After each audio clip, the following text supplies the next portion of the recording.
Kidlat News Updates.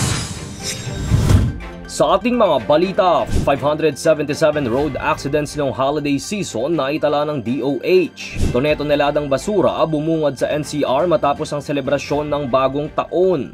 Higit 57 million pesos jackpot prize solong napanalunan ng mananaya ng loto. Ako po si Cesar Soriano, kasama ang buong puwersa ng Kidlat News Channel para ihatid ang mga nangunang balita sa buong kapuluan.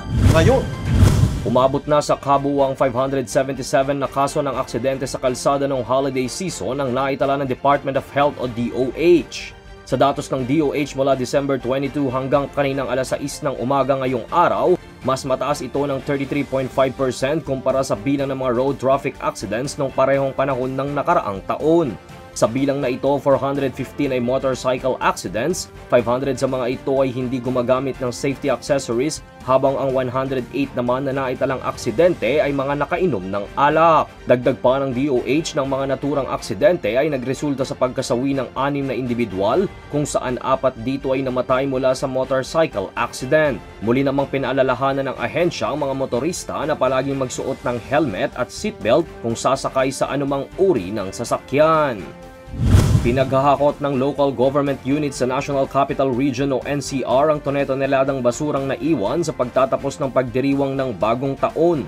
Sa unang araw ng 2025, bumungad ang hanay ng mga basura sa ilang lansangan sa Pasig City. Matapos ang selebrasyon, tambak ng mga basura ang bumungad sa mga residente ng Tondo, Maynila. May naobserbahan ding katulad na sitwasyon sa retail district ng Divisoria kung saan nakita ang matataas na tambak ng basura. Upang matugunan ito, nagsagawa ng Cleaning Sanitation Services ang Manila City Hall Department of Public Services para hakutin ang mga basura. Naobserbahan naman ang tamang pagtatapon ng basura sa New Year countdown sa Quezon Memorial Circle na naging daan sa mas mabilis na paglilinis.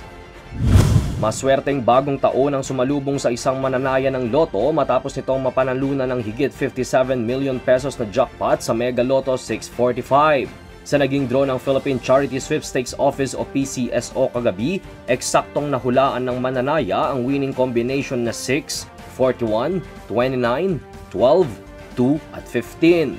Mag-isang napanalunan ng mananaya mula Quezon City ang 57,030,072 pesos na jackpot prize. Maaari nitong maklaim ang kanyang premyo sa PCSO main office sa Mandaluyong City. Para sa Kidlat News Updates, ito si Jai Reyes, nag-uulat. at inyo pong natunghayan ang mga headlines sa nakalipas na mga oras. Manatiling nakatutok para sa mga susunod na updates at breaking news. Ako po si Cesar Soriano, kasama nyo sa bawat pagputok ng balita.